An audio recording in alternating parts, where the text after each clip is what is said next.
This is the Comics Alternative Webcomics, reviews of Gods Can't Die, Kamikaze, and The Secret Life of Gitmo's Women.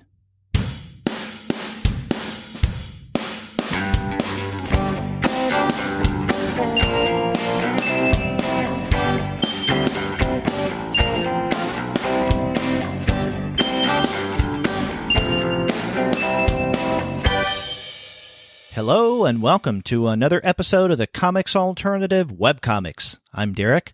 And I'm Sean, and you're listening to two guys with advanced degrees talking about webcomics. That's right. And this month, we're going to be looking at 3 webcomics, 2 that are current and ongoing, 1 already completed.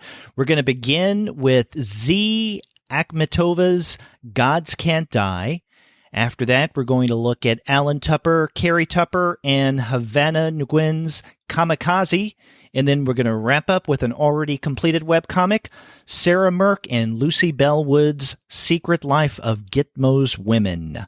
But before we get to those, we want to let all of you know that this episode of the Comics Alternative Webcomics is brought to you by the great folks at Discount Comic Book Service. Go to their website, dcbservice.com, for all of your comics pre-ordering needs. There, you're going to find all DC, Marvel, Image, and Dark Horse titles at 40% off the cover price if you pre-order. For all of the other publishers, you'll find that those discounts could be 20 to 35% off of the cover price, and every single month you're going to find some unbelievable specials. Sometimes those specials could be as much as 45% off of the cover price, sometimes 50% off of the cover, but every now and again you can find discounts that are even more impressive than that. And we know you're a big fan of webcomics. That's why you're listening to this show, after all. So we have to go plug their sister website, mydigitalcomics.com, as well, where they have tons and tons of your favorite webcomics in a digital format. All of them most of them are available in PDF and CBZ formats that are DRM free. It's always a bonus. I highly recommend that. It's a problem I have with some of the other companies who will remain nameless at the time being. But they also have the great bonus of anything you purchase on mydigitalcomics.com will earn you 5% towards your DCBS purchases. So you get a kind of a nice 2-for deal there. Again, a lot of your great favorite titles are available digitally through mydigitalcomics.com. And yes, we do know that digital comics are not necessarily webcomics, and this is the webcomic show. But don't worry, we're not the judges at this year's Eisner Awards. We know the difference, and we also know that a wonderful place to get digital comics and hard copy comics is at dcbservice.com and mydigitalcomics.com. Go there for all of your comics ordering needs. And after you do get your titles there, please be sure to send them an email and tell them that Sean and Derek sent you. I do have to stop there and say, props for making the caveat that we're not Eisner judges this year. It's, I still think we need to give Jackie a call there and talk to her a little bit about maybe 2018 or something. That's right. Yeah, as we did last month, offer our services if they want critics and scholars to be on future judging panels with Eisner Awards. We're ready to comply.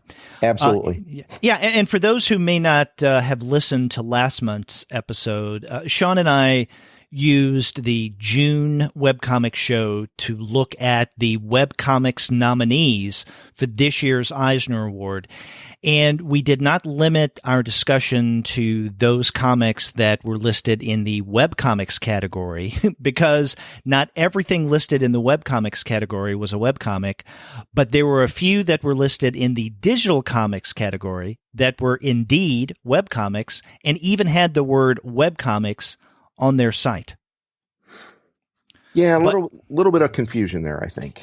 Yeah, but I think we raked the Eisners over the coals enough last month, so we should probably not rub it in this time around. Yeah, fair enough.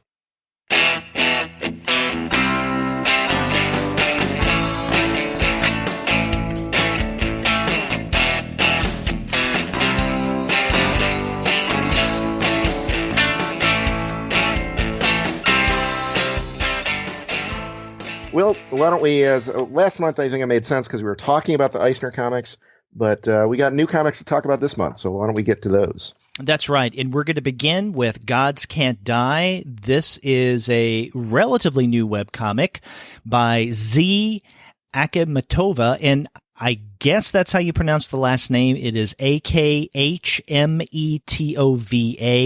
and that first name is just the letter Z. So, and you can find this at gcdcomic.com. Gods Can't Die, gcdcomic.com. And this webcomic began back in early April of 2016, and it's currently ongoing. In fact, the last installment came out on the 19th of June, I think. Yeah, but I think also it's worth pointing out she's got a little bit of a hiatus going on right now between she just finished up chapter 1 not too long ago. So now would be I think I saw a note in there somewhere about she's working on a couple other projects, taking a little bit of a hiatus, and then going to come back to this a little bit later. But she's still posting additional art and designs and that kind of thing. So you can still see what she's doing, still see she's active, but you've got plenty of time to catch up. If you want to jump back to part 1 at the very beginning and get into it before she gets into chapter 2. That's right. So, yeah. So right now we're in, I don't know if it's the very end of chapter 1. Is it, from what you can tell? Is that where she left off? Yeah, she actually has a note on not the latest, but one of the previous updates that said, okay, that's the end of chapter 1, and before I start chapter 2, I'm going to just be posting some designs and sketches and that kind of thing. So right. So far with Gods Can't Die, we have the prologue, and which is not that long, but it kind of sets things up, and then the first chapter. So when she comes back from this hiatus, we'll have chapter 2. This is a webcomic that she is hosting on Tumblr. And in fact, I didn't know that this was a Tumblr site until I looked at the archive. And once you click on the archive, then you can see that it is indeed a Tumblr site. And I think, we've looked at some webcomics that are hosted on Tumblr. Some work well on Tumblr. Some, they're okay. They're not that elaborate. I think this she handles really well on the platform. There are not really many bells and whistles, but you basically have what you need, right? You have the homepage, you have a kind of a stripped down, but nonetheless it's there, an about page, and then you have an archive, which is really important, as we've discussed many times on this show, because that allows you to flip from one page or one chapter to the next fairly easily. Right. And it's like you said, it's not a lot of bells and whistles, but the key points are still there, and I think that's the main thing for getting through. And I think it goes back to we should probably talk about the comic itself here in a bit, but it goes back to the basic notion that it's really easy to get webcomics up and running. Right. There is a lot you can do with them. There's a lot you can put into it and do all this fancy design work and all the, those elaborate archives that are searchable with this, that, and the other. And there's a lot of things you can do for it. But at kind of a root level, it's pretty easy. It's sites like this that show that it's really easy to get into. As long as you have the storytelling ideas and the chops to put to pen to paper, as it were, you can get in. It's a very low barrier to entry because of things like this. Yeah. Right.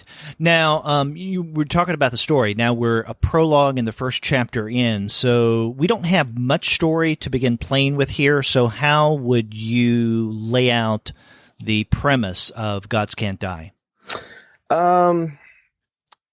It's so we have a character here. It's a fantasy story, and we have a character here by the name of I think it's pronounced Enna. Or Enya, maybe. And she is the daughter of a person who had gone to bed with a god. And her name, the mother's name, I think, is Eula Climbing Ivy. Yes. Yeah, at first I thought it was Eula, but then when she's referred to the second and maybe even the third time, it's Climbing Ivy, Eula Climbing Ivy. So that's the mother. Yeah. So Eula Climbing Ivy had a child with a god. And so Anna, our protagonist, is a half god. Right. And so she's going on this. We catch up with her. She's, I don't think they give a specific age, but at least a teenager, if not a young adult. Mm-hmm. And she's basically going on to look for her family, which, as she's been told through the legends, are these gods that she no longer communicates with on a regular basis.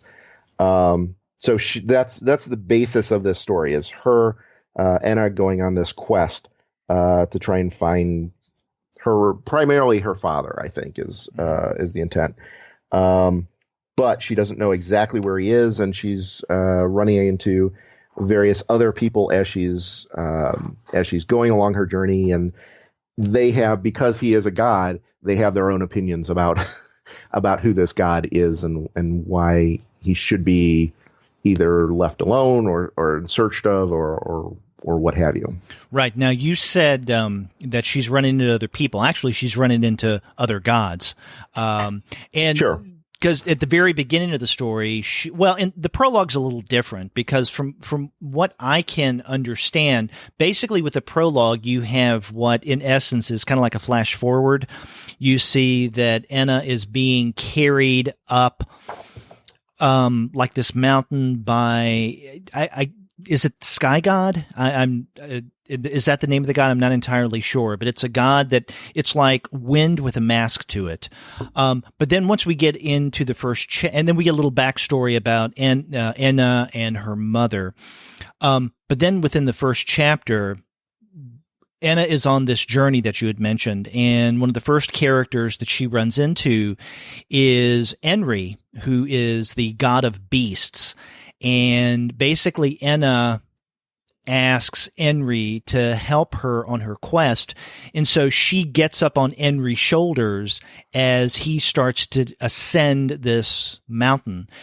And so that leg of the journey kind of cuts off there. And then we're taken to another realm. I guess this is where Enri was heading, I assume. And we see Enri's sister, Kala, and Kala is communicating with her and her brother Enri's parents, the god of life and god of death. And all of a sudden, this, I guess the sky god, the wind with the mask, comes in with Anna and says that your brother, to Kala, Enri, has died, or at least he thinks he's died, and Anna was with him. She's not entirely clear on what happened. There was some kind of potential catastrophe. She's not sure. And so now into the mix, we have Enri's family, right? Especially the sister, and then the two quote-unquote children of Enri's. And Enri is the god of beasts, and so his children are not those that he and a spouse maybe gave birth to, but creatures that he put together. And it's kind of strange the way it sounds, but the way that Akhmatova draws it is that these creatures that Enri has created look like almost Frankenstein monsters, right? The animals that, I mean, they look holistic, but the skin looks to be stitched together. Right. And so these two children that Kala is basically looking after while Enri's away, Kala introduces Anna to these two kids, and that's where the first chapter leaves off. Okay. So basically what Sean and I have just described is the story that we have so far. And when we said that this is a fairly new webcomic, it is. That's all the story we have. In my sense of things, I really do enjoy Gods Can't Die, but everything I've read so far, the prologue and the first chapter, is just setup, I feel. And so I'm just expecting the story will really kick in with chapter 2 when Akhmatova comes back to resume the story. That would be my guess too. I definitely got the sense that we've got a lot of. I mean, it's obviously the prologue is exactly that. It's a prologue, And a lot of the first chapter is kind of like that too, and that with that whole setup. But I get the impression that this is one of those. I get the impression that this is one of those that will end up with, and this is a bit of a guess, I suppose, will end up with several different kind of not competing storylines, but different character storylines that don't necessarily make sense and fully tie together until chapter maybe 5, 6, 7, something like that, when we start seeing them string together. I have a feeling that this is one of those that there's going to be a lot of twists and turns and things that don't entirely make sense on a first glance.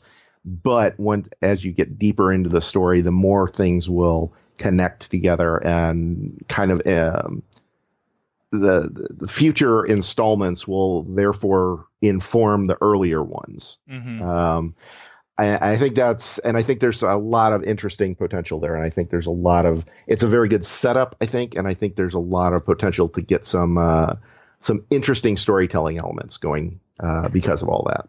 Right. And, by saying that, I feel that about all the story we have so far is set up. I don't mean that as a negative thing. Again, this is a young webcomic, and so I expect this. And I'm kind of jumping ahead a bit. We can talk about this in more detail in a moment. But our next webcomic, Kamikaze, that's been going on for much longer. And I feel in reading Kamikaze, or I felt when reading Kamikaze, that it also had a very, very long incubation period, but it's been around for much longer. So it's something that I would expect more with Gods Can't Die. With Kamikaze, I think it's a great story, as we'll discuss in a moment. But I did feel that there was a really long period of setup that maybe the creators could have condensed it a bit more. But again, we can talk about that in a moment. I mean, I really do enjoy Gods Can't Die. And the thing that I appreciate most about this webcomic is the art. Yeah. That's what attracted me to it in the first place too, was that she has an excellent illustration quality to it. Mm-hmm. There's a lot of what's interesting too is that there's a lot of interesting detail when she needs to get into detail, but it also gets fairly rough and loose when she needs it to get rough and loose as well. Right. Like, especially, I'm thinking particularly towards the end of the first chapter when we have this, we're still not entirely sure what's going on, but Anna falls and collapses, sickness or what have you. And the art kind of reflects that.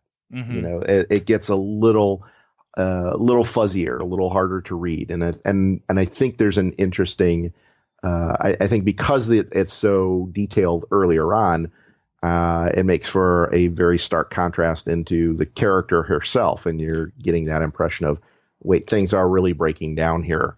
And that's told through the art much more so than, whatever dialogue is actually written on the page. Right, yeah, and that section that you're mentioning toward the end of the first chapter, it's almost like a complete shift in art style. Whereas before there had been kind of a richness, even a lushness to the art, that in those pages where Anna falls down or faints, whatever happens to her, the art is much more stripped down. I think it still is detailed as the earlier art was, but it just doesn't have that thickness that we saw previously, and purposely so. Right. And in fact, I want to underscore the outstanding art in this, and how it really does stand out, for me at least, in a couple of ways. When I think of webcomics, there are basically, and you could disagree with me, Sean, on this, because you're much more versed in webcomicsdom than I am, much longer experience. But for the most part, the vast majority of the webcomics that I've read, the art I would describe in maybe one of two ways. And these are not mutually exclusive. Either the art is relatively simple cartooning, and I don't mean that in a negative way. I don't mean it's, simple art as a bad thing, but you don't have a lot of detail. You don't have, let's say, more photorealistic type of art. You have maybe more iconic, cartoony looking art. It's usually that, which can be created fairly quickly compared to a more detailed, richer kind of art style. Or on a webcomic, it's the kind of art that looks like it's generated through digital means. And again, nothing wrong with that, nothing negative about that. But sometimes I look at webcomic art and I can tell, okay, this is Photoshop, or this is some kind of program that they've created on the computer. In other words, it doesn't have the look of being hand-drawn. And I know that a lot of comics that may look hand-drawn are created on computing devices. I understand that. But when I look at Gods Can't Die, I don't know how it's created, but it does have that more, how do I put it? This hand-drawn, this more intimate feel to it. And I think that's the richness and the thickness of the art that I mentioned earlier that seems to come out for me. And so I think that, one way that this webcomic stands out is Akhmatova's art. It just doesn't look like what I would consider the typical webcomic art style. Yeah, I could see where you're coming from with that. And I think it's in part helped too by the fact that the vast majority of the story so far takes place in the wilderness. So we have a lot of naturalistic settings, right? A lot of there's some rocks and mountains kind of type of situation. Looks like maybe the top of a volcano or something, and then another sequence which is entirely in the jungle while it's raining. And her art style really, she does a very good job of using that nuanced line work to emphasize that, right? So it's not just here we got an impressionistic view of a forest or something like that. We're seeing individual leaves and bushes and a lot of detail going into that you would expect with going into a dense jungle or something. And I think that's a lot of what you're seeing there. Yeah. Right. And also, whether it is or not, a lot of the art does have a kind of watercolor feel to it. So even if this is something that she is creating entirely digitally, she's doing so in a way that gives it a look that like it's not necessarily a digital creation. Yeah. Yeah. And it's actually, I'll point out too, it's interesting. I actually discovered this. She was tabling at Cake, was a month and a half ago, something like that. Came across her book there, and she had a copy of this in printed form. Oh, she does. Yeah. It's just a, do it yourself kind of thing, right? Nothing fancy, is booklet with a couple of staples in it.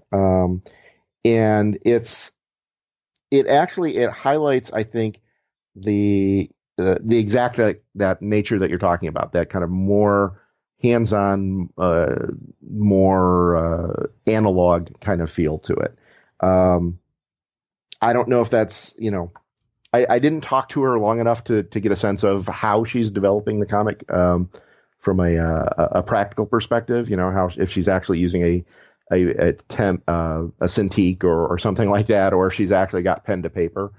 But it definitely, the approach she seems to be taking seems to be more geared towards that. And going back to part of the top of the conversation, in that I almost don't think of her as a webcomic artist, in that she's basically doing a comic and then posting it online. Right. And it's still very much a webcomic, because it's clearly coming out here first and being displayed as a webcomic, and with the printed version kind of as a way to make money at it afterwards. But I think that's kind of seems to be, from what I can tell, more of her approach overall, is she's just telling a story, or trying to tell a story, and this is just a good way to get it out there. Right. And, you know, it's interesting, as you were telling me about your experience meeting her briefly at Cake and, you know, her maybe other work that you had seen, I went to the About page because, as we mentioned, this Tumblr site, it doesn't have a lot to it. And on the About page, I was wondering, did I overlook something about where you can get maybe a print copy of what we have so far with Gods Can't Die? And there's not, but there is something that I overlooked, and that is a link to her website.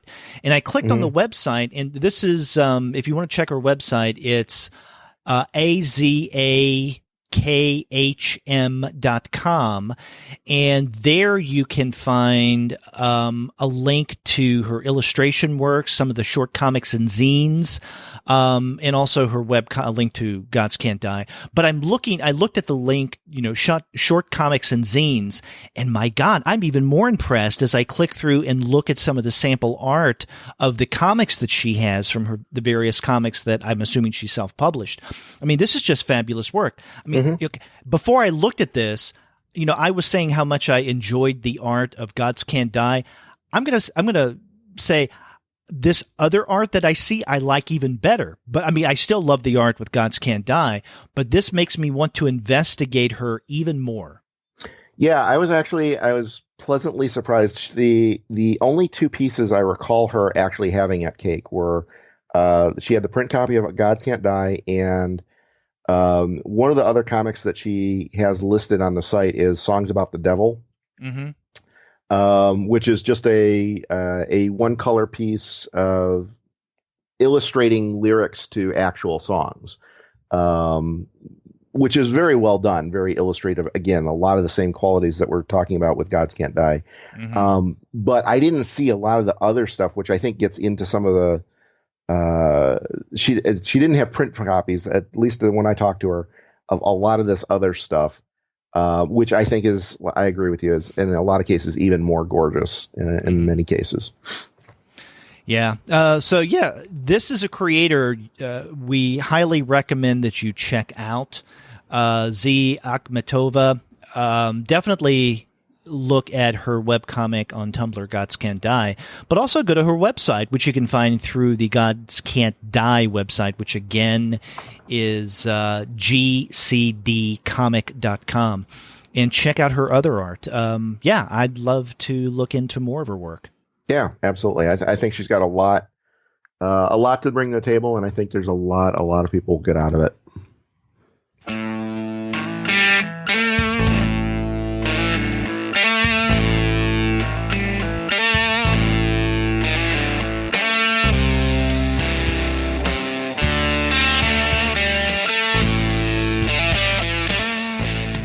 Let's move over to the second current ongoing webcomic that we're going to be discussing this month, and this is Kamikaze. This is created by Alan Tupper, Carrie Tupper, and Havana Nguyen, and you can find this at the website Kamikaze Animated. That's one word, kamikazeanimated.com. And from that main page, then you can begin reading the webcomic.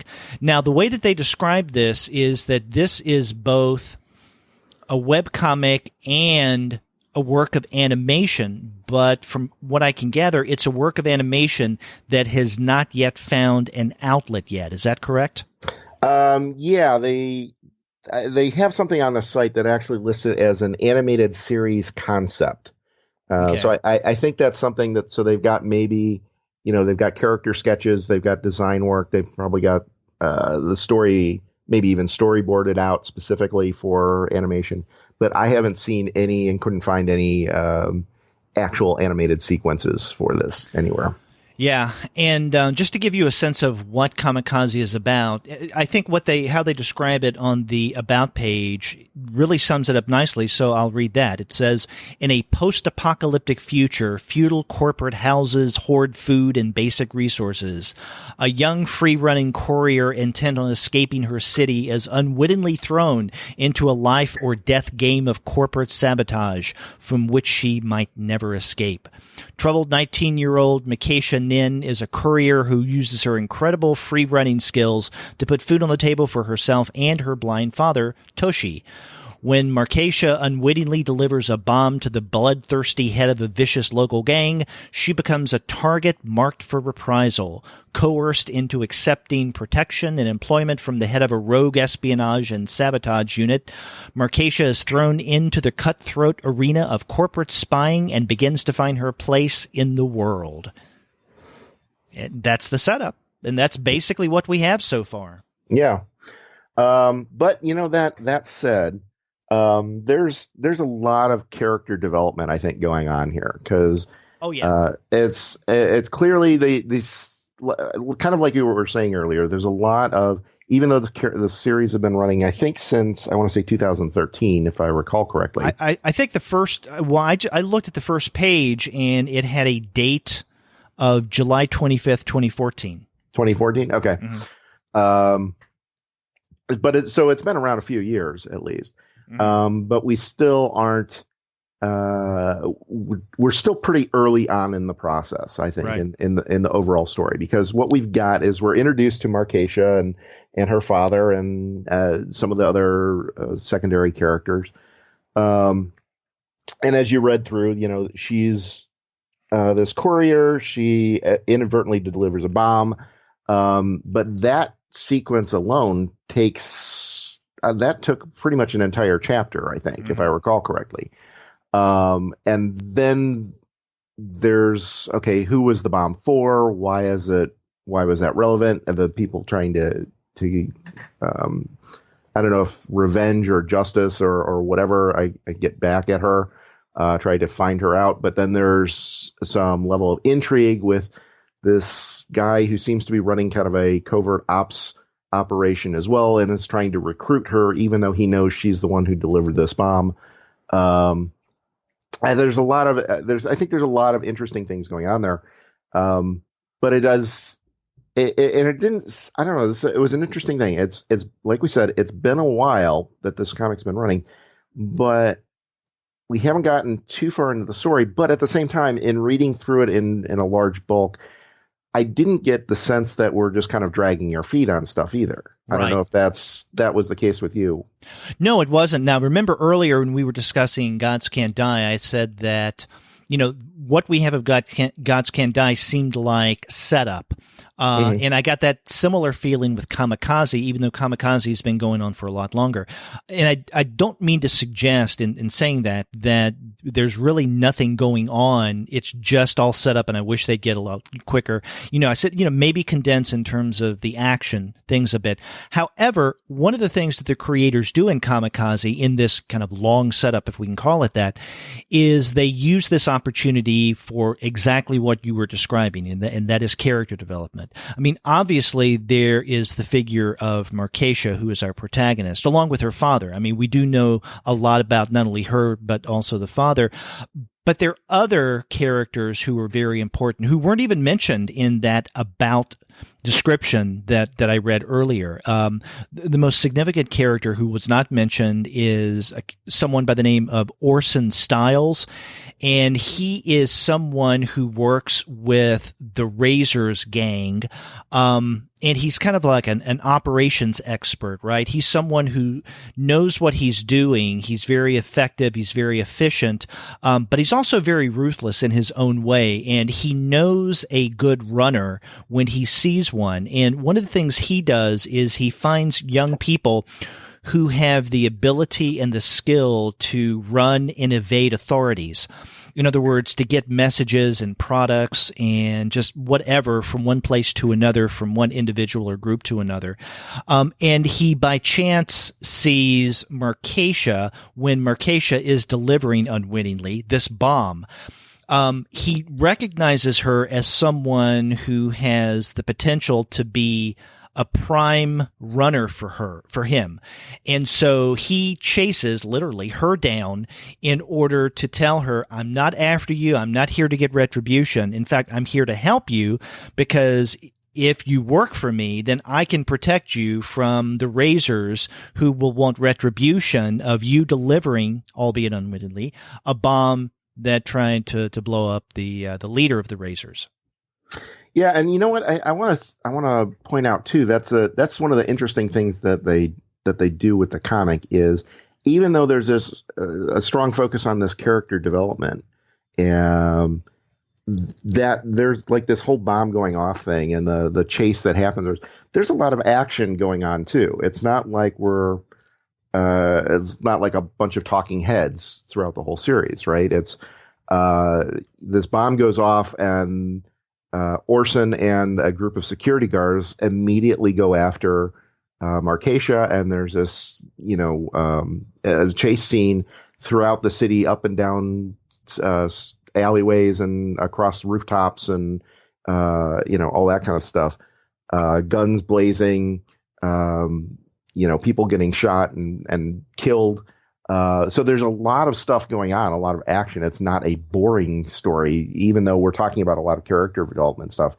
There's still a fair amount of action sequences going on as well, I think, which is a nice way to break that character development up. So it's not just talking heads the entire time. Yeah, exactly. You're right. There's a lot of action, and I think that goes hand in hand with the kind of character that Markesha is. I mean, she's someone who is very fast, very effective at eluding people and getting into places that are difficult to get into. And so that by its very nature, with this literal running, you're going to have a lot of action. Now, along with that, and let me ask you if you thought of this as well. Sean, do you watch the CW series, The Flash?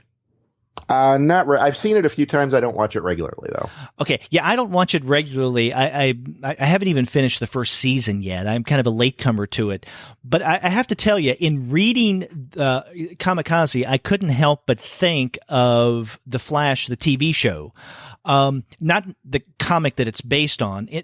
There's a particular reason why I couldn't help but think of the television show, because you have something very similar going on, right? With The Flash, you had Barry Allen, who is discovered by, and I can't remember who the doctor is, the one who's, well, supposedly in a wheelchair. And again, our listeners who know this series and are caught up can tell that I still haven't made it through all the way through the first season.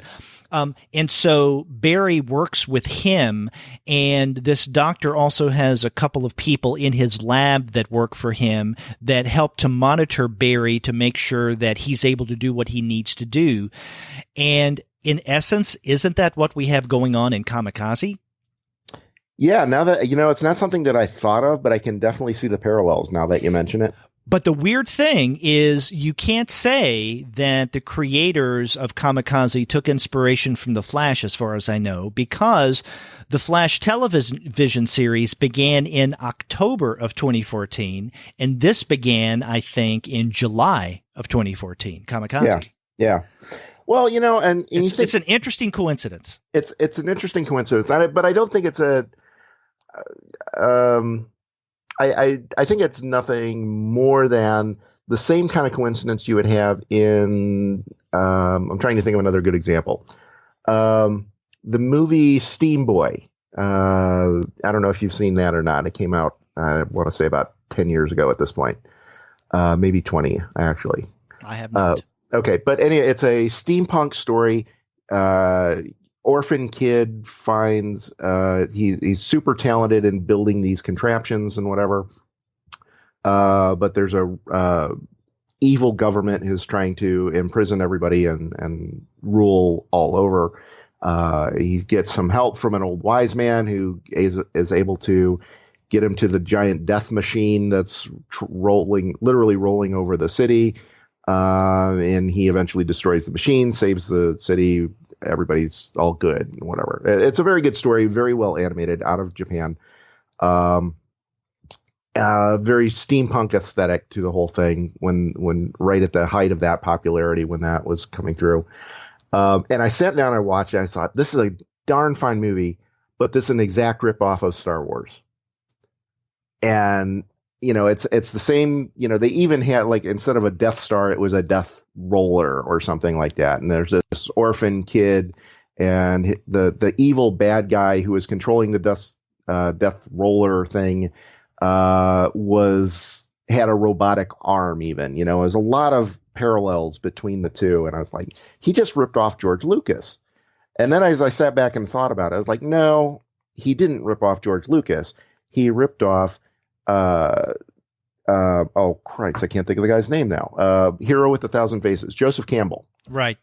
He's doing the hero's journey, and he just is taking the same steps that George Lucas took when he replicated the hero's journey.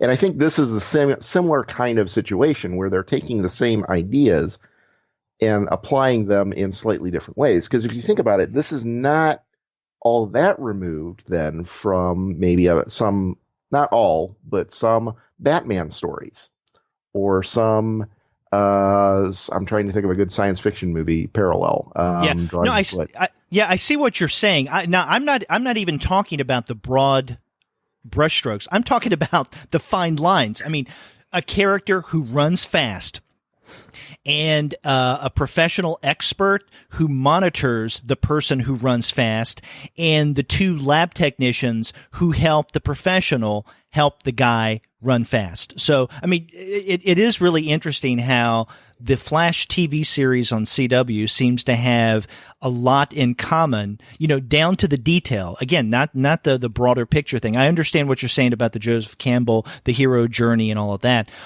This is something that's a little more detailed. And again, I don't think that one is definitely derivative of the other, but it's just a strange coincidence that these started at about the same time. Yeah. And they're dealing with a very similar premise. Yeah. Well, you know what I would say, there's also this big difference that I think is worth noting too in the setting of the two. And I bring that up particularly because setting is very important, I think, in Kamikaze. Right. And in fact, they devote a page on part of the about section is divided into characters and setting, and so the setting has its own about page.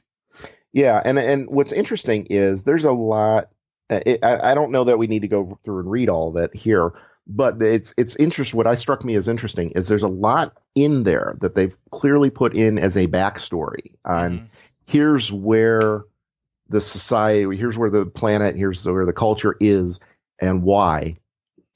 And it's a lot of stuff that doesn't make its way into the comic itself. But clearly that thinking informs how the city is portrayed and how the city is shown. It's very clearly a dystopia, very clearly classist, very much so. We've got it. It reminded me in some senses of Soylent Green. All right, you've got this upper class who's kind of Soylent Green is people. Yeah, well, we didn't actually see anybody eating anybody here, but. There is this upper class of rich folks who, seem to be living well. And then people like Markesha who are not living well at all. Right. That's a lot of her impetus for her character is just getting money to get the hell out of here because this place is so incredibly miserable. Mm-hmm. So I that setting is very key and very important, I think, in a way that it doesn't show up in a lot of other places.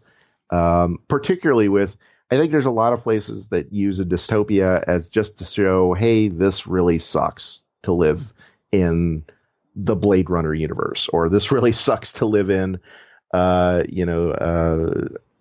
1984 type of situation.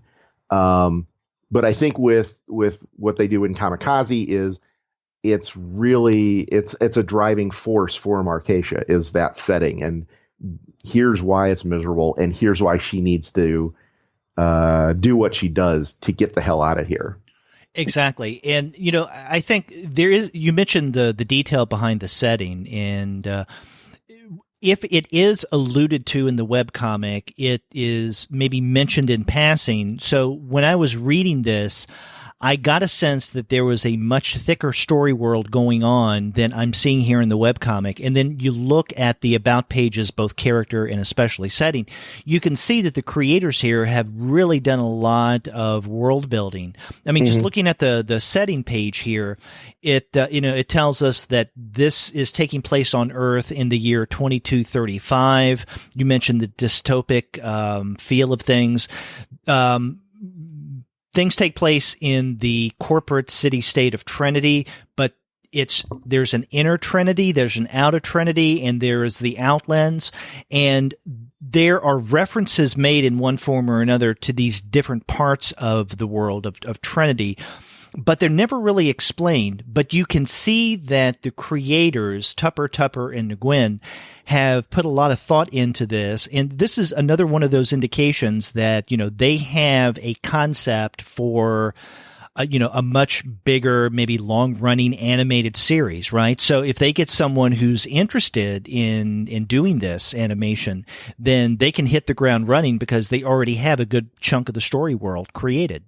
Yeah. And what I really like and what I really respect out of what they're doing, too, is what I think a lot of creators fall into the trap of doing is they know that they need a lot of this backstory of why the world exists as it does and why, the society works the way it does. And they try to cram all of that into the story itself. And so what you end up getting is these long exposition pieces explaining why this city is this particular way or why this street is this particular way or whatever. And it just bogs down the story, something fierce. But what they've done here, I think, is a lot more interesting, a lot more subtle, a lot more nuanced in that they've got all this stuff developed. But like you said, they just kind of hint at it just enough so that as a reader of the webcomic, oh, okay, there's something going on here regarding this. Well, prime example, one of the swear words that they use throughout the story is dust. Yeah, it took me a while to understand that was, I guess, profanity. Right. And that, you kind of say, okay, that's a odd word to use as a profanity, as to swear by. But then you start getting a sense as the story goes on. Okay, there's a reason why they chose the word dust as a swear word and not just, some random collection of letters like, if you want to go Drock from Judge Dredd, that was just kind of a random collection of 4 letters. Sounds like a swear word. Or Smeg from Red Dwarf or something like that. Yeah, or Shiny on Firefly. Yeah, exactly. But, here I think, you read that and you're like, okay, that makes that doesn't make complete sense within the context of the story that I've read so far, but it's used in such a way that I know that there's some meaning behind that. And I like that approach to world building better. I think that's a lot more adult, more nuanced, more professional, I guess. Right. I said that the way that they handle the setting, the elaborateness of the world building, does suggest that they want this to be an animated work. Another thing that suggests that this has all the potential for an animated series is how they divide the story sections. If you click on the archive, you'll see that they don't call it, let's say, Chapter 1 or Chapter 2, so on and so forth. They divide what I would consider chapters into episodes, and each episode is divided into, in essence, 5 acts. There's Act 0, Act 1, Act 2, Act 3, and Act 4. So basically, they're using a 5-act structure for each episode of what I would assume, would be an animated series. But in a webcomic, each episode, in essence, is a chapter. And then when they print, because we have the 2 books so far, those are called volumes. So, for instance, if you go to their store online, you can get the first 2 books or their first 2 volumes of Kamikaze, which is, in essence, on the webcomic, episode 1 and episode 2. But again, the word episode suggests something televised, like an animated series, and they divide that up into different acts. So it's really telling that they have this successful, I'm assuming, webcomic going on right now, but this could be just the scratching the surface of what could be a much more involved animated series. Yeah, and I think I'll just a point. We haven't talked about the art too much, but I think the art is reflective of that as well. All the character designs are ones that would easily translate into an animated format, I think. You see, like looking at Gods Can't Die. You could animate that, absolutely, but I think it would be challenging in a lot of places. Mm-hmm. But the way that they've done the character design, then the setting design, I think facilitates an animation style easier, or more easily, I should say, than maybe some other type of art style. So they're clearly thinking of this. Not only they're, like we said, they're clearly thinking of the view of the story, but they're also thinking more holistically in terms of the entire piece as an intellectual property as well. Mm-hmm. Here's how it would work in a comic. Here's how it would work in an animated series. Here's how it might work as a webisode on YouTube or something. I don't know how they want to get it out there as animated, if that's something that shows up on YouTube or in a animated movie in theaters. I don't know, but I think they're kind of they have that thinking in mind when they're putting all of this together. Right. And the art of this webcomic definitely has that digital created feel to it. Now, remember a little while ago when I was mentioning Gods Can't Die, I said that this has much more of a thicker, almost hand-drawn or hand-painted look at times. That's definitely not the case with Kamikaze. But given the fact that Kamikaze also has, I guess, goals for this to be animated, then you would expect this to have that kind of digitally created look, right? Because that's what animation today is.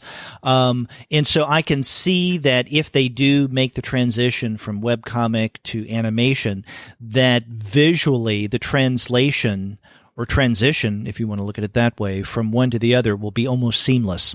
Yeah, in absolutely. terms of the style. Yeah, I agree. And I think that's something that they're very much looking forward to. And like I said, I don't know if they're hoping to do this as a series of YouTube webisodes or doing this as a large animated movie or what the intent is or what their hope is. But regardless, it should go fairly smoothly once they're able to get some animators behind this. Mm-hmm. Yeah. So, as we mentioned, you can get hard copies of the books that they've put out so far through this website. They also have a blog, which is on Tumblr. So in addition to the webcomic, they also have a blog where they put up art and they make comments about the process of creation. Yeah, and they've also had they put their books together too. I should point out too, they put their books together as Kickstarter projects, and both of those have been successful so far. I think if I remember correctly, the volume 2 finished up, was it a month ago? So 2 months ago, maybe something like that. And they clearly have, they've developed a good following, I think, if they're getting books together like that.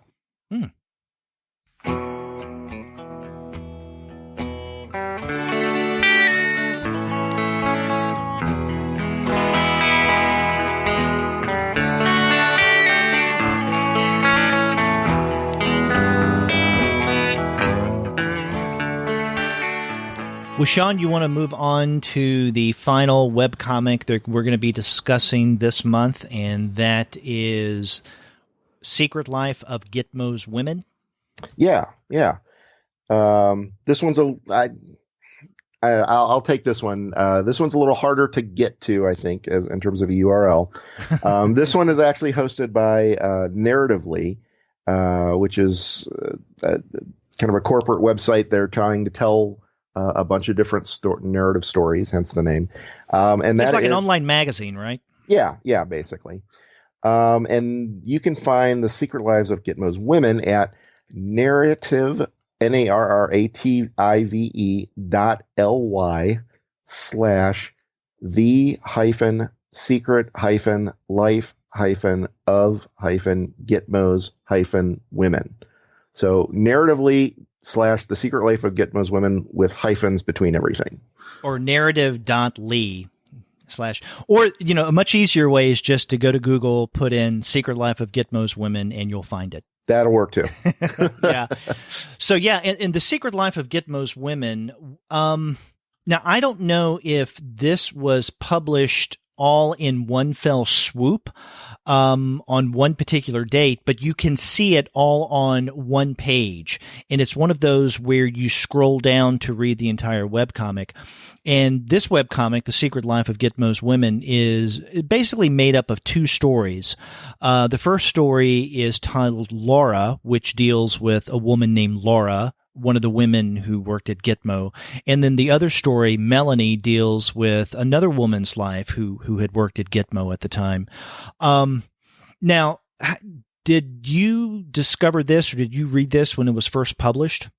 No, I only came across this a few weeks ago, just before I pointed out to you. I don't remember where I saw it from, but I came across this and said, "Wow, this is really cool. This is really powerful. We should talk about this." Because I was going to ask you if this was published all at once, because the date for this story, or this entry of Narratively, is February 12th of 2014. And my guess is that they published this all at once, as they would an article.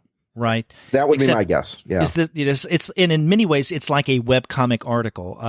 So this is by Sarah Mirk and Lucy Bellwood. And at the very bottom of the webcomic, you find out a little bit more about Burke and Bellwood. Mirk is a Portland-based journalist and online editor of national feminist magazine Bitch. And Lucy Bellwood is the illustrator. She's a cartoonist and illustrator, also based in Portland. And she does a lot of time drawing an autobiographical series called Baggy Wrinkles. Which actually is completed now. That's actually out in I think both paperback and hardcover, if I remember correctly. Baggy Wrinkles? Yes. Huh. I like that name. It's and it actually means something too. She kickstarted that, I recall, last year, maybe early last year, I think. And she actually does a lot of, I've been following Lucy for, I want to say, a year and a half now or something like that. She actually works out of the Helioscope Studios in Portland with, Steve Liebert, Erica Moen, bunch of other folks that are fairly well known. We've talked about Erica on the webcomic series before. Yeah, exactly. So Lucy's been doing a lot of what she calls adventure cartooning, which is she will go on a literal adventure and chronicle that in comic form. And sometimes that's rafting through Grand Canyon. She's a big fan of tall ships. And so she's gone out at sea as a tall ship sailor. And her adventures in, climbing the rigging and doing all the stuff that goes along with that. And that's where Baggy Wrinkles come from. It's one of the names. I forget specifically. But basically the name that's derived from the clothing that you end up wearing when you're a sailor on a tall ship like that. Yeah. Well, the subtitle of Baggy Wrinkles is A Lubber's Guide to Life at Sea. Yes. But yeah, so she's been doing this. She's been doing a lot of stuff along those lines for a little while now. And like I said, I've been trying to follow her work in particular. It's probably where I found this, is she probably made some reference to it at some point on Twitter or something. But yeah, so she's been doing a lot of interesting things, I think, creatively. And this is honestly a little bit of a departure from that. A lot of her other pieces are, like I said, kind of more adventure based things, a little more exciting, a little bit more upbeat. But still, she does are very largely true to life period pieces as well. So this ties in very much with that. Yeah. Well, getting to this particular comic, The Secret Life of Gitmo's Women, from the title and then from looking at the description at the very beginning of this webcomic, before I read this, I was assuming that this was going to be a webcomic about the story of women who experienced what we usually think of when we think of Guantanamo Bay, in a post 9/11 world, right? That is where the enemy combatants were held, and the atrocities that many of them had to undergo, and of course there were those infamous photos from Gitmo, and which, and in fact, a woman was one who took those photos, who was a part of that. But I thought it would be, let's say, the women's, if not interaction with the prisoners, then maybe the things that they witnessed about how the prisoners were treated, or some of the experiences they saw of the handling of the prisoners. It's not that way at all, though, because in both of these stories, Laura and Melanie, it's not so much how these women naval veterans have, because they're in the Navy, both of them. It's not how they have interacted with the prisoners. It's basically and primarily their life and what happened to them at Guantanamo Bay with their male counterparts. Yeah, and I think that's what struck me about this is a lot of the, like you said, a lot of the discussion around Guantanamo Bay tends to be around the prisoners there and the people who are being held captive. But, obviously they're not the only people on that island. So this is a look at the life of the people who are not the prisoners, or at least two of them, not necessarily everybody, but and it also speaks to there's a kind of another conversation, typically not specifically surrounding Guantanamo Bay, but women in the military. Right. And that's more along the lines of what these are, these women who are, going through and trying to do their lives, trying to get by and do their jobs, but they're living in a very, I don't want to say it's a military environment, but it's kind of a military environment almost on steroids because it's Guantanamo Bay. Right. And it's largely patriarchal, and that is where things get really touchy here. So for instance, in this first story, Laura, we get a not entirely unpleasant description of her life at Guantanamo Bay before, or not before 9/11, but in the early days after 9/11, right? Before the enemy combatants, the prisoners, had all been sent there. And the way that she was describing it, it wasn't that bad, right? It was kind of peaceful. Not much went on. In fact, she spent, as she says, a lot of her time babysitting computers and looking out over the bay at Cuba and not doing much of anything. But then once they started to ship in the prisoners, then they brought in the army guys as in terms of males. And so it's, with at least Laura's story, the difference between her experience as a member of the Navy there before the prisoners came and the army men, those soldiers, coming to Gitmo and making it into something else completely different from what she was used to make it something very, very dangerous for her. In fact, toward the end of her story, we learn that, she's going to the store to buy a few things. And as she's walking back to the base, all of a sudden someone screams at her, "You freeze." And there's a guy there, a soldier, holding a gun aimed at her, wanting to know what she's doing. And so she's there. She doesn't know what to do. And it's at this moment that she realizes that things at Gitmo are not going to be the same for her again.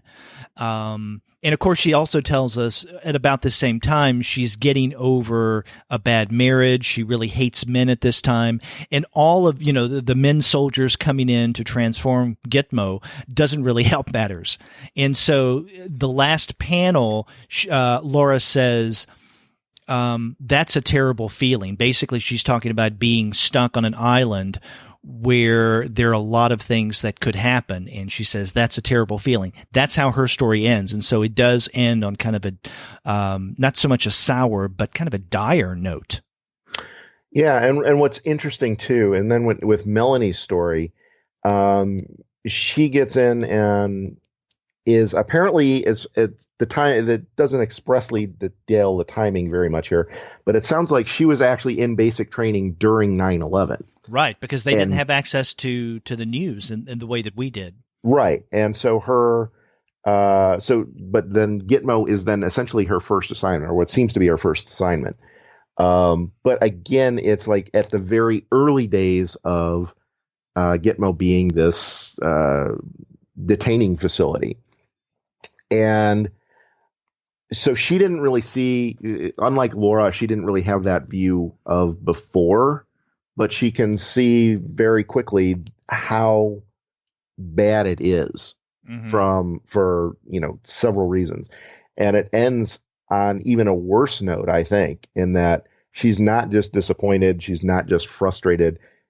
She's like actively being pushed down, essentially, and that not physically, but she had been I don't know that it's a spoiler to say that she's actually raped in the story, and then basically has a superior officer saying, yeah, sorry, tough. Yeah. And in essence saying, you can't handle it. Yeah. And that's her ending. It's just, she's like, yeah, that's just the way it is here.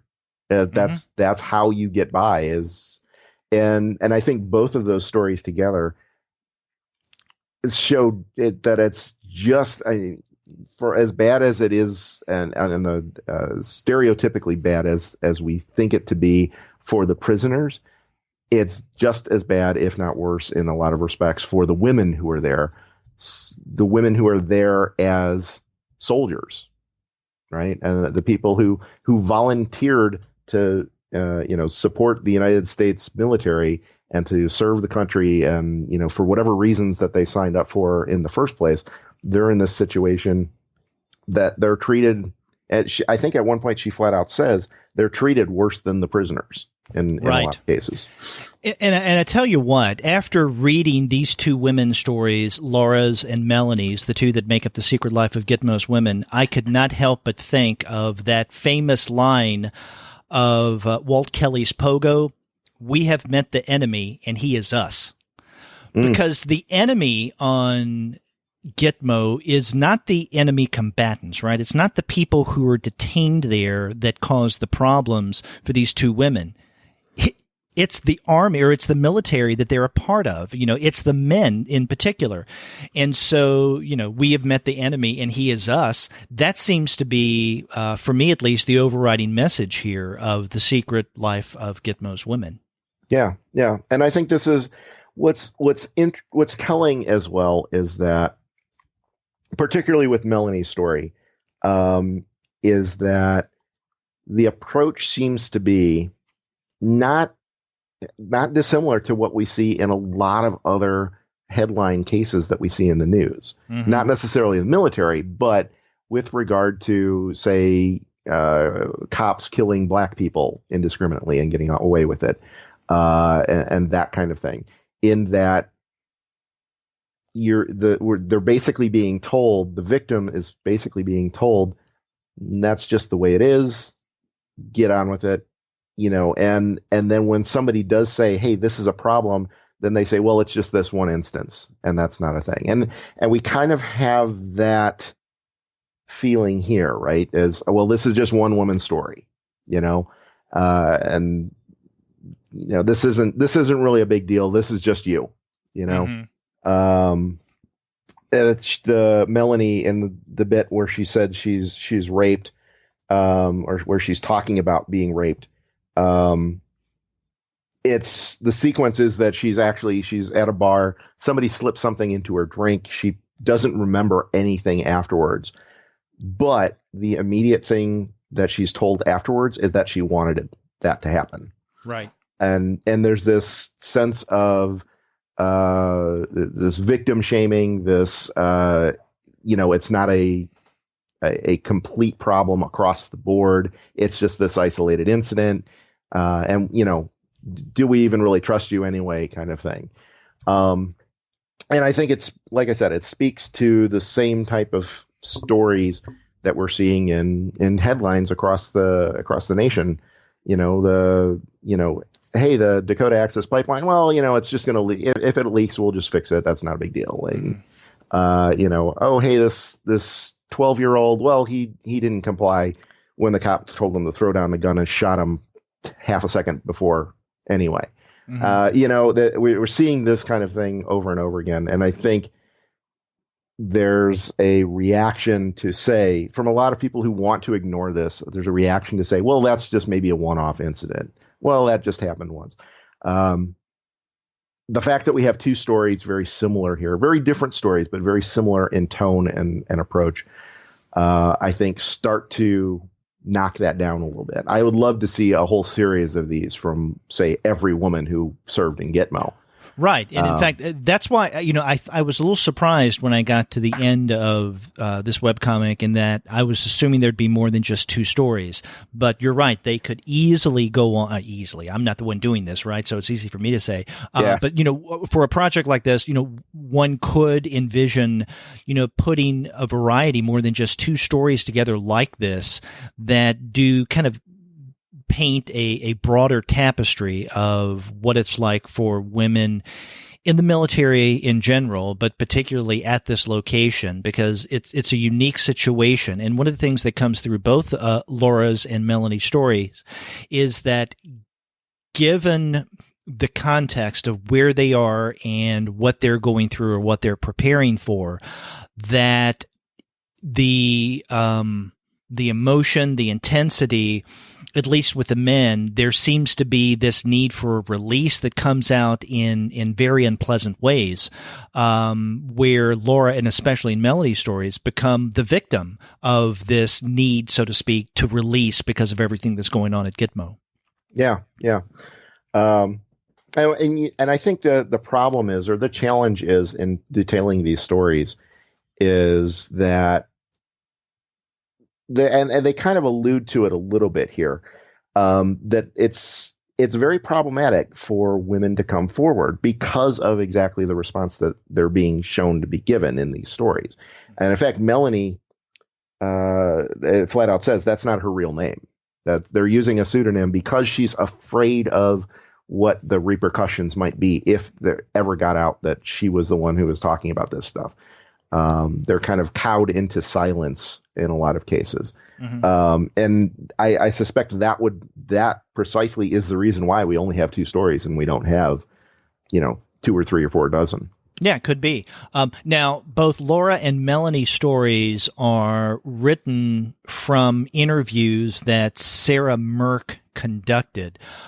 Let's talk a little bit about Lucy Bellwood's art. I really do enjoy her style, but one of the things that struck me about this webcomic is that in both stories, in Laura's and Melanie's, there is, unless I'm forgetting something or overlooking something, one instance in each where there's an animated panel, in only one instance.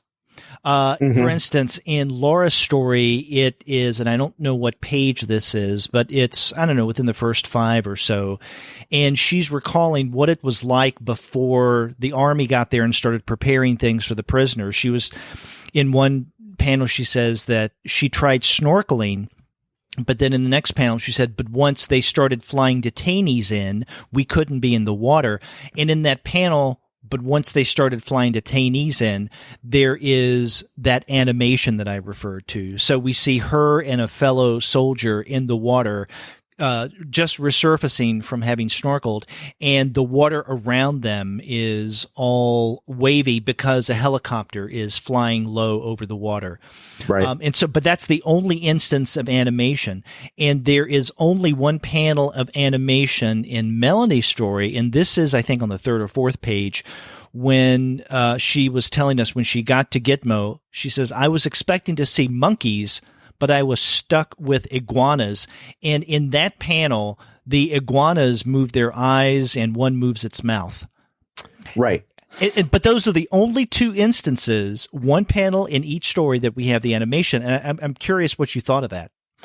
In the first place, it seemed a little unnecessary. I don't think it particularly adds anything to the story in either case.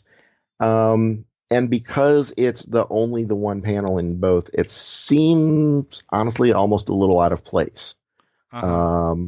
In that, because I've seen other web comics that have some level of animation in it, and they do something like that where it's kind of it's not an animation that's required for the storytelling, but just adds a little bit of texture to the art, as it were. Right. Like, Jen Lee and Thunderpaw that we've discussed on this show before. Exactly.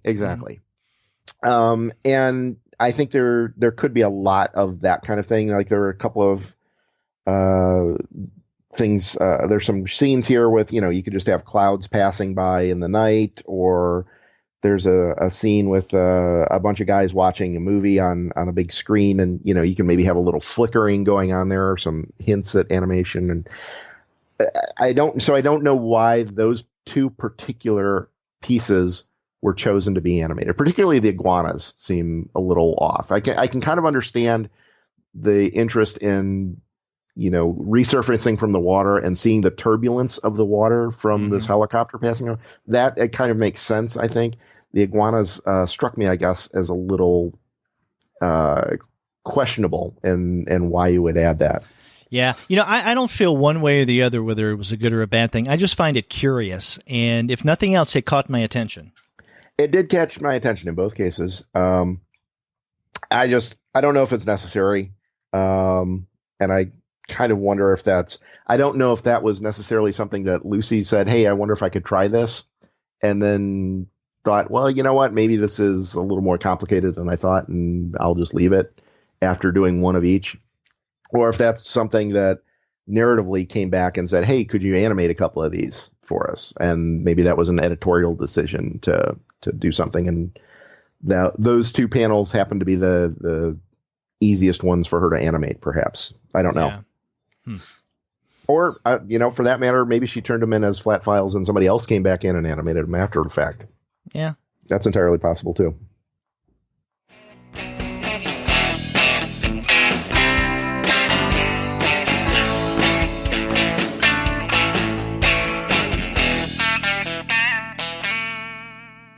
So there you go, the 3 webcomics that Sean and I are looking at for July. We started off with Z. Akhmatova's Gods Can't Die.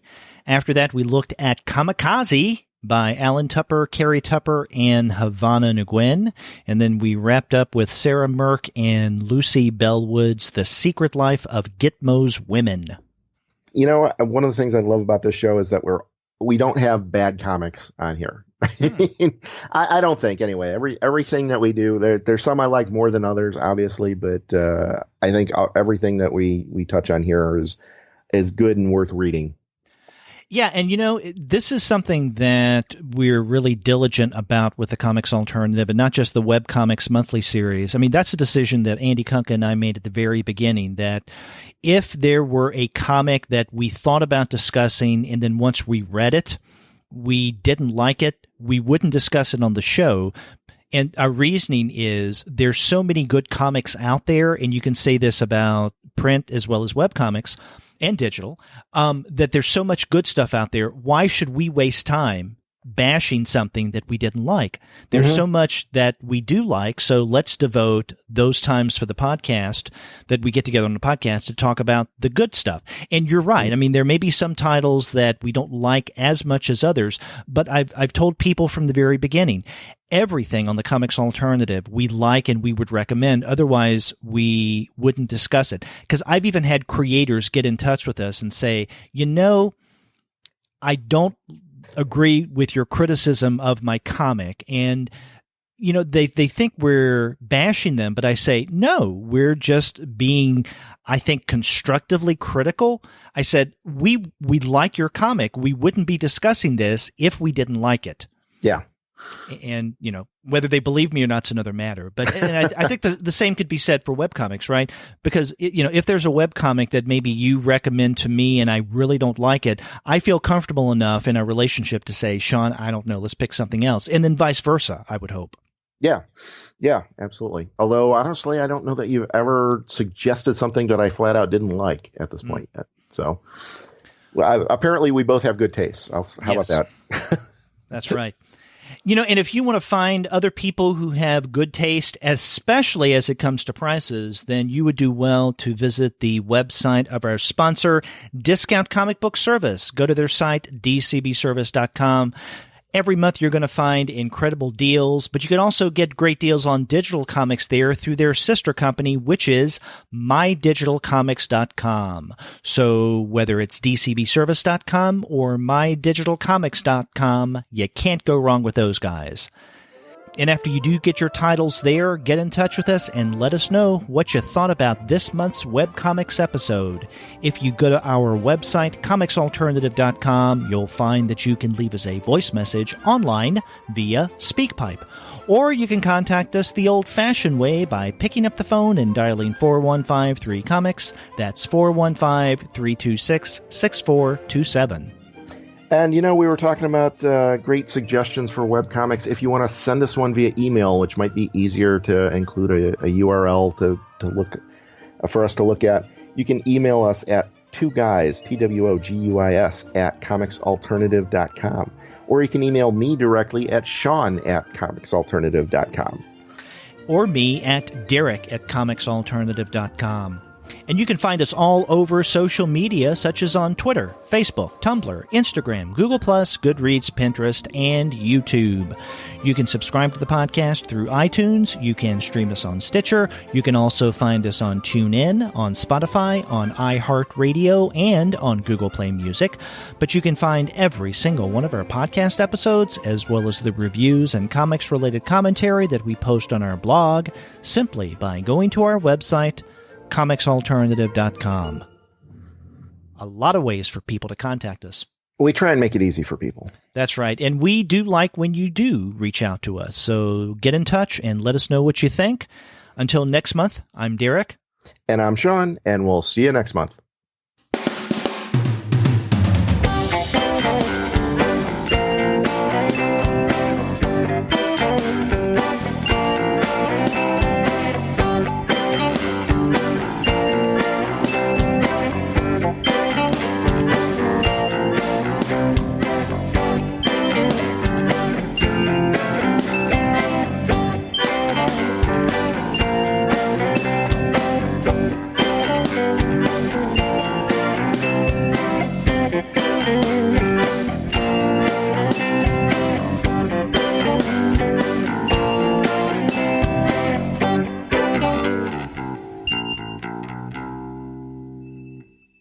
Hey, what happened?